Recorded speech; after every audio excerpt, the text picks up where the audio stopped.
what I picture homemaking, what it is in reality.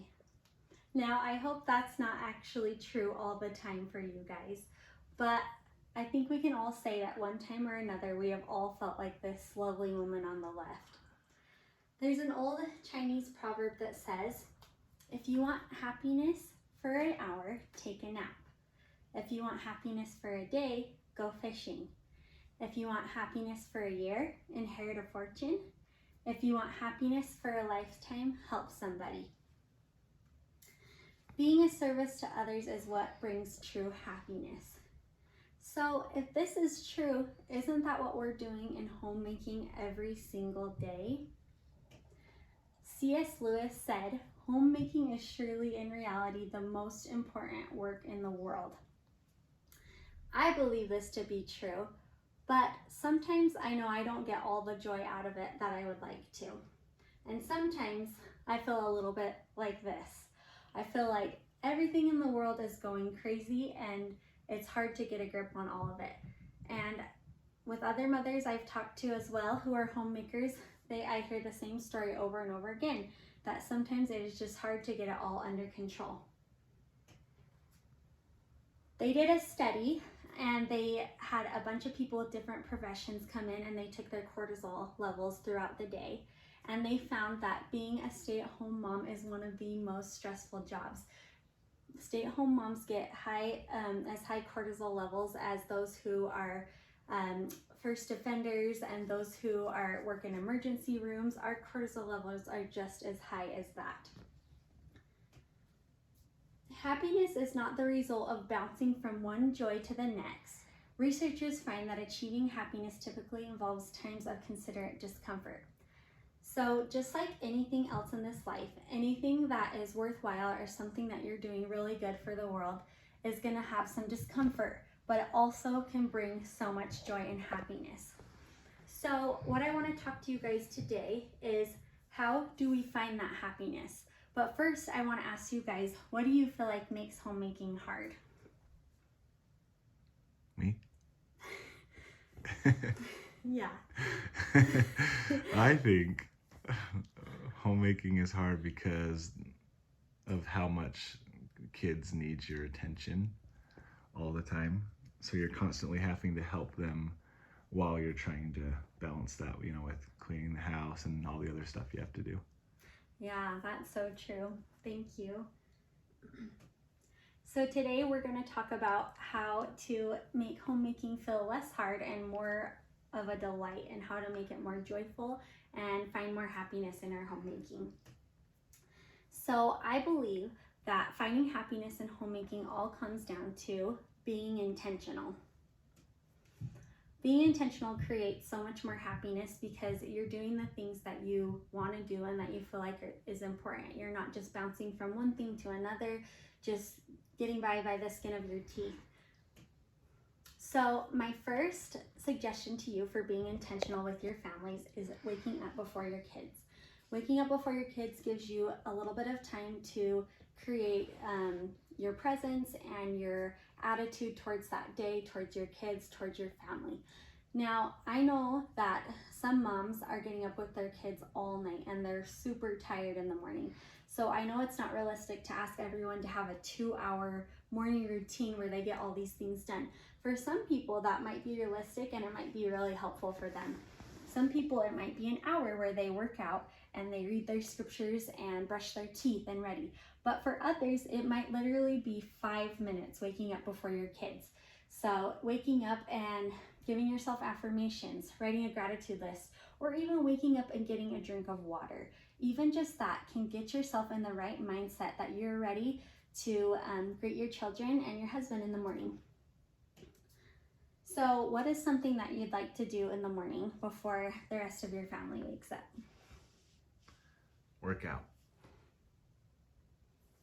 The next step that I suggest for you is to keep a schedule and honor it. I'm going to be so honest with you, I'm actually really good at making schedules. I can do them so good to the T, to the hour, to the minute, but I'm awful at honoring them.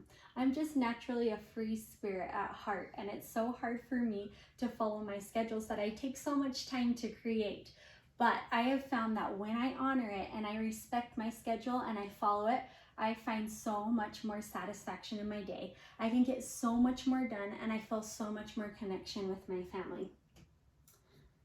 So here are some suggestions I give to you in making a schedule, because there's a lot of ideas around making schedules and sometimes it seems really difficult and something that's too hard to do every day, or you feel like it's just to-dos that you're doing and you're not putting your heart into it. So here's some suggestions that I give to you to make a schedule work really well for you to bring more joy.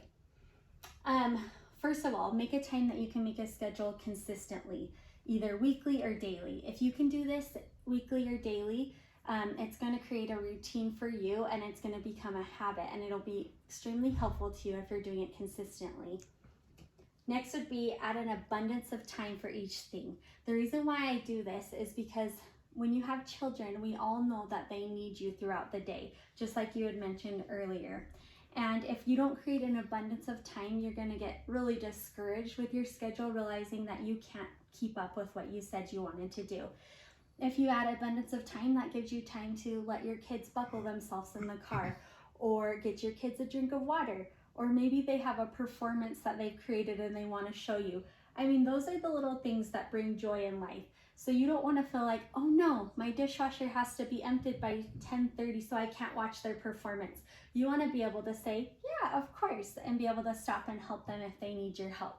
So adding an abundance of time for each thing is going to create more joy and more flexibility in your schedule. And if there's extra time at the end of the day, nobody complains about that. You can do whatever you want with it. And last, like I talked about earlier, is honor it, honor it, honor it. I feel like this is the most important thing because it is so easy to just fly by the handle. Even when you've made a schedule, just start thinking things are more important. But most of the time, if you've created a schedule, taken time to look at what you think is the most important, it probably is still going to be the most important right then, even if there's something else you want to do right then. My next suggestion to you would be spend 20 minutes with each child and your spouse each day.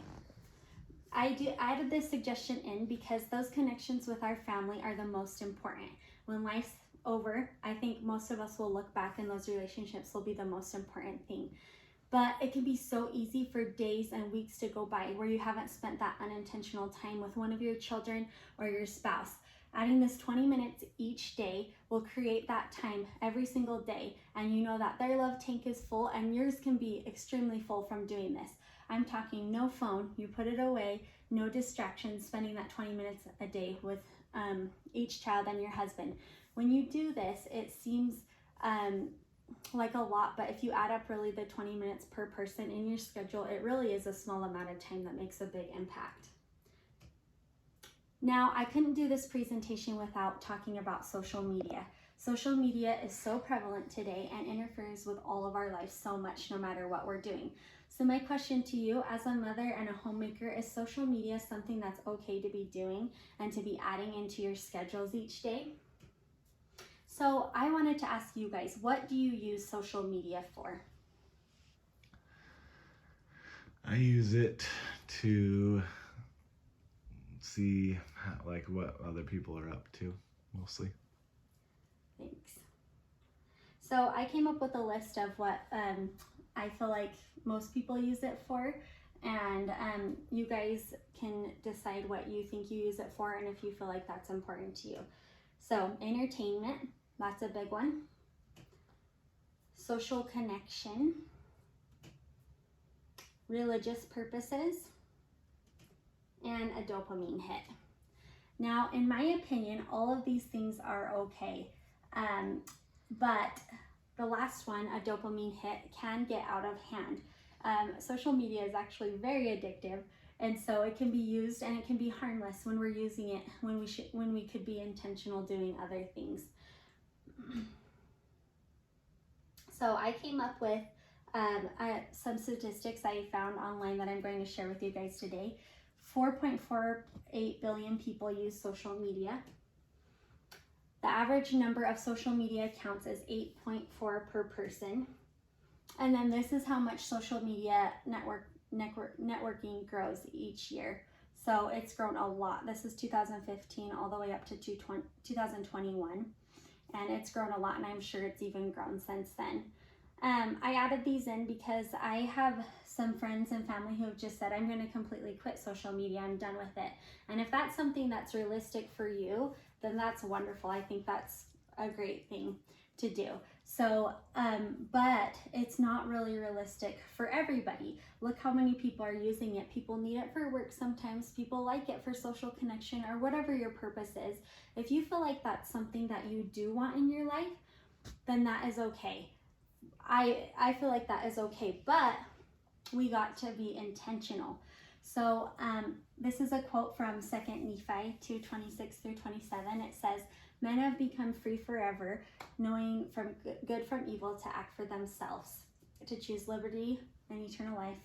So I just feel like, is social media and your phone, is that being a tool for you? When you use it, when you pull it out, is it a tool for you that you are acting upon, or are you letting it act on you?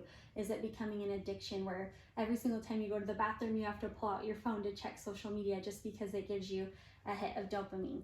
I feel like being intentional with social media use is extremely beneficial because it can help you get those things that you want out of it without it taking things from you.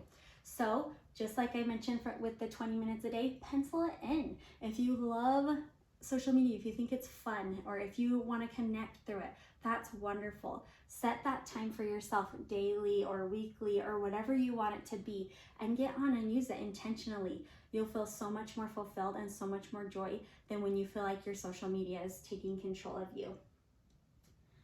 If there's something that I hope that you got out of this, it's just be intentional. If my suggestions aren't specifically what you feel like you need, then that's okay. But whatever it is, be intentional. Take time to think. Take time to yourself and think about, what do I want out of homemaking? What do I want to give? And take those and write them down and be intentional and think about it and create that routine and schedule that's going to help you bring more joy and satisfaction in your life. And I hope you guys find more joy in your homemaking. Thank you.